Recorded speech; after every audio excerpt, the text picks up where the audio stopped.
अतीक अहमद ने प्रयागराज से कन्नौज तक खौफ की सल्तनत खड़ी कर दी थी, जिसने यूपी को अपनी जूतियों की धूल समझ लिया था। मगर वक्त की चाल ऐसी चली कि वही धूल उसकी कब्र की मिट्टी बन गई। नमस्कार, आप देख रहे हैं कैपिटल टीवी उत्तर प्रदेश। आज इस स्पेशल स्टोरी में बात करेंगे सपा सांसद रहे माफिया अतीक अहमद की कहानी और सीएम योगी की उस नीति की जिसने यूपी की सियासत में माफियाओं की कमर तोड़ी। लेकिन बड़ा सवाल आज भी है कि अतीक अहमद तो मिट्टी में मिल गया, मगर क्या यूपी सच में माफियाओं से आजाद हो पाया है? खबरें आ रही है कि अतीक का गैंग फिर से सर उठाने की कोशिश कर रहा है, मगर क्या ये कोशिशें सीएम योगी के सामने टिक पाएगी? क्या एक बार फिर सीएम योगी अपने बुलडोजर वाले एक्शन में आएंगे और गुंडाराज का सफाया करेंगे? आज की इस रिपोर्ट में जानेंगे यूपी की जमीनी हकीकत, योगी सरकार का अगला कदम और माफिया राज को खत्म करने की नई लड़ाई की पूरी कहानी। जिस अतीक अहमद के खिलाफ पीड़ित परिवारों ने मुकदमा दर्ज कराया, उसके परिवार के खिलाफ, वो समाजवादी पार्टी के द्वारा पोषित माफिया है। उसकी कमर को तोड़ने का काम हमारी सरकार ने किया है। इस माफिया को मिट्टी में मिला देंगे। उत्तर प्रदेश की सियासत में अतीक अहमद और मुख्यमंत्री योगी आदित्यनाथ के बीच टकराव सिर्फ दो व्यक्तित्वों का नहीं, बल्कि दो सोचों का संघर्ष था। एक तरफ अतीक अहमद जैसा शख्स था जिसने अपराध और राजनीति का ऐसा गठजोड़ तैयार किया जिसमें खून, डर और सत्ता की भूख साथ साथ चलती रही। 1990 के दशक से लेकर 2000 के दशक तक अतीक ने प्रयागराज में अपने अपराध साम्राज्य की नींव रखी। 5 बार विधायक और 1 बार सांसद रहने के दौरान उस पर 100 से ज्यादा आपराधिक मुकदमे दर्ज हुए। हत्या, अपहरण, रंगदारी, जमीन पर अवैध कब्जे और फिरौती जैसे गंभीर आरोपों में वो लंबे समय तक जेल आता जाता रहा। लेकिन इन सब के बीच उसने खुद को राजनेता भी बनाए रखा। आरोप लगते रहे कि समाजवादी पार्टी, विशेषकर अखिलेश यादव के नेतृत्व में अतीक जैसे माफियाओं को राजनीतिक संरक्षण मिला, जिसकी वजह से उसका गुंडा राज फलता फूलता रहा। वहीं दूसरी तरफ 2017 में जब योगी आदित्यनाथ मुख्यमंत्री बने तो उन्होंने अपराधियों को मिटा देने की बात कही और राज्य में माफिया मुक्त शासन की शुरुआत की। यही से शुरू हुआ अतीक अहमद और योगी सरकार का सीधा टकराव। योगी सरकार के कार्यकाल में अतीक अहमद की अवैध संपत्तियों पर बुलडोजर चला, गैंग के सदस्यों को सलाखों के पीछे भेजा गया और खुद अतीक को उत्तर प्रदेश से गुजरात की साबरमती जेल में ट्रांसफर कर दिया गया। इसके बावजूद 2023 में उमेश पाल हत्याकांड में अतीक का नाम सामने आया और मामला और ज्यादा तूल पकड़ गया। इस हत्याकांड ने साबित कर दिया कि जेल में रहते हुए भी अतीक की अपराध पर पकड़ बरकरार थी। इसके कुछ ही हफ्तों बाद अतीक का बेटा असद पुलिस एनकाउंटर में मारा गया और फिर 15 अप्रैल 2023 को प्रयागराज की सड़कों पर मीडिया कैमरों के सामने पुलिस कस्टडी में ही अतीक और उसके भाई अशरफ की गोली मारकर हत्या कर दी गई। इस वारदात ने पूरे देश को हिला दिया। एक तरफ कुछ लोग इसे अंतिम न्याय कह रहे थे, वहीं दूसरी तरफ मानवाधिकार कार्यकर्ता और विपक्ष इसे राज्य प्रायोजित हत्या कह रहे थे। योगी सरकार ने इस पूरी कार्यवाही को माफियाओं पर सख्ती और कानून का राज बताते हुए अपनी उपलब्धि बताया, जबकि अखिलेश यादव और विपक्ष ने कानून व्यवस्था की विफलता करार दिया। इस पूरी कहानी ने यूपी की राजनीति में एक नया अध्याय जोड़ा, जिसमें माफिया राजनीति का पतन, बुलडोजर की राजनीति की चढ़ाई और न्याय की परिभाषा को लेकर बहसें एक साथ चल पड़ी। अतीक की मौत के साथ एक युग खत्म हुआ, लेकिन सवाल आज भी जिंदा है, क्या वाकई माफिया का सफाया हो गया है? तो इसका सीधा सा जवाब है नहीं।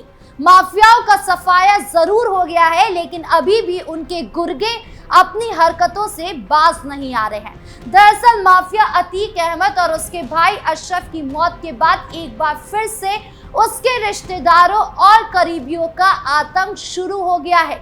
माफिया के रिश्तेदार और करीबी कुर्क सरकारी जमीनों पर कब्जा कर अवैध निर्माण करा रहे हैं। अतीक के गुर्गों का फिर से सक्रिय होना पुलिस के इकबाल पर भी सवाल खड़े कर रहा है। माफिया अतीक अहमद के रिश्तेदारों और गुर्गों का करेली थाना क्षेत्र में कुर्क सरकारी जमीनों पर कब्जा कर निर्माण करने के दो सनसनीखेज मामले सामने आए हैं। इस मामले को लेकर करेली थाने में अतीक अहमद के रिश्तेदारों और करीबियों के खिलाफ दो अलग अलग एफआईआर दर्ज कराई गई है। एक एफआईआर करेली थाने के प्रभारी निरीक्षक राजेश कुमार मौर्य और दूसरी एफआईआर हल्का लेखपाल सुभाष चंद्र दिवाकर की ओर से लिखाई गई है। करेली थाने के प्रभारी निरीक्षक राजेश कुमार मौर्य की एफआईआर के मुताबिक गैंगस्टर एक्ट में कुर्क 8 अलग अलग अराजी पर कब्जा कर अवैध निर्माण किया गया। दरअसल ये भूमि डीएम प्रयागराज के आदेश से 19 मार्च 2021 को गैंगस्टर एक्ट के तहत कुर्क की गई थी। इस कुर्क अचल संपत्ति का प्रशासक प्रभारी निरीक्षक करेली को नियुक्त किया गया था, लेकिन इस 8 कुर्क अचल संपत्ति को मोहम्मद इमरान, मोहम्मद कामरान, जीशान और उसकी मां जाहिदा बेगम ने कुर्की की बात छिपाते हुए विभिन्न व्यक्तियों के साथ षड्यंत्र कर बेच दिया है। तो वही बेनामे में अन्य अराजियों का विवरण दिखाते हुए कुर्क अराजी पर कब्जा दिला दिया गया। जमीन खरीदने वाले लोगों ने कुर्क अराजी पर निर्माण कर लिया है। इस बात की जानकारी होने पर थाना प्रभारी करेली राजेश कुमार मौर्य ने राजस्व निरीक्षक के साथ मौके पर जांच पड़ताल की। उन्हें मौके पर कुर्क जमीन पर निर्माण मिला और इस पर मकान बनाकर रहने वाले 9 लोगों ने अपनी रजिस्ट्री भी दिखाई, जिसमें जमीन बेचने वाले शामिल हैं। इससे स्पष्ट है कि मोहम्मद इमरान, मोहम्मद कामरान, मोहम्मद जीशान और उसकी मां जाहिदा बेगम ने विक्रय करने वाले लोगों के साथ मिलकर षड्यंत्र कर अराजियों का बेनामा कराया है। फर्जी तरीके से सरकारी लोगों को धोखा देकर कुर्क अराजी पर अवैध निर्माण करा दिया है। करेली थाना प्रभारी की ओर से कुल 12 लोगों के खिलाफ करेली थाने में एफआईआर दर्ज कराई गई है। ये एफआईआर बीएनएस की कई धारा के तहत दर्ज कराई गई है। करेली थाना पुलिस मुकदमा दर्ज कर मामले की जांच में जुट गई है। वहीं दूसरी एफआईआर हल्का लेखपाल सुभाष चंद्र दिवाकर की ओर से दर्ज कराई गई। इस एफआईआर में आरोप लगाया गया है कि राज्य सरकार की सीलिंग की जमीन पर अवैध कब्जा किया गया है। आरोप है कि माफिया अतीक के साड़ू इमरान जई और उसके भाई जिशान द्वारा ये अवैध प्लॉटिंग की गई। यह अवैध प्लॉटिंग 11 जून 2025 को की गई।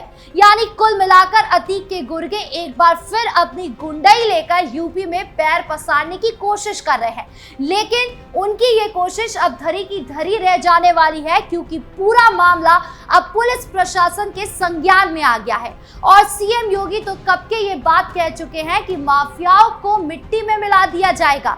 गुंडा राज सीएम योगी के रहते बर्दाश्त नहीं किया जाएगा। ऐसे में अब जिस तरीके का हाल अतीक अहमद का हुआ है, उसी तरीके का हाल उसके गुर्गों का भी होगा। यानी अतीक अहमद के गुर्गों को भी बख्शा नहीं जाएगा। अतीक के बेटे पर एक्शन। एक तरफ जमीन मामले में अतीक के गुर्गे फंसे हुए हैं, तो वहीं दूसरी तरफ अतीक के बेटे की खातिरदारी करनी भी गुर्गों को भारी पड़ गई है। दरअसल केंद्रीय कारागार नैनी में बंद अतीक अहमद के बेटे अली पर भी शिकंजा कसने की तैयारी की जा रही है। अली के पास से पिछले दिनों कई आपत्तिजनक वस्तुएं बरामद हुई थी। इसके बाद एक तरफ डिप्टी जेलर और वार्डन को निलंबित कर दिया गया, तो अब दूसरी तरफ यहां बंद 127 विचाराधीन कैदियों को 2 दिन के अंदर जिला जेल भेज दिया गया है। इन कैदियों में अतीक गैंग के कई गुर्गे भी शामिल हैं। कहा जा रहा है कि जेल में बंद अतीक के इन गुर्गों के कारण ही अली की खातिरदारी होती रही। अब गुर्गों को यहां से हटाने के बाद अली पर भी एक्शन लिया जा सकता है। पिछले दिनों चेकिंग के दौरान वार्डन को कैश रुपए देते हुए अली सीसीटीवी में कैद भी हो गया था। केंद्रीय कारागार नैनी के हाई सिक्योरिटी बैरक में बंद अली के पास 17 जून को 1100 रुपए नकदी व प्रतिबंधित सामान मिले थे। इसके बाद डिप्टी जेलर व हेड वार्डर को निलंबित कर दिया गया था।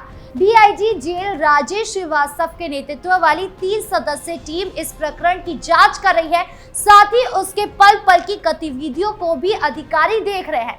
2 मिनट के लिए भी अगर वो नजर नहीं आता तो पूछताछ शुरू हो जाती है। यानी कुल मिलाकर अतीक अहमद के गुर्गे और उसके बेटे पर जबरदस्त एक्शन जारी है। किसी ने भी योगी राज में उत्पात मचाने की अगर कोशिश करी या गुंडागर्दी करने की कोशिश की तो उसे बख्शा नहीं जाएगा। आपको कैसी लगी ये खबर कमेंट बॉक्स में जरूर बताएं। नमस्कार।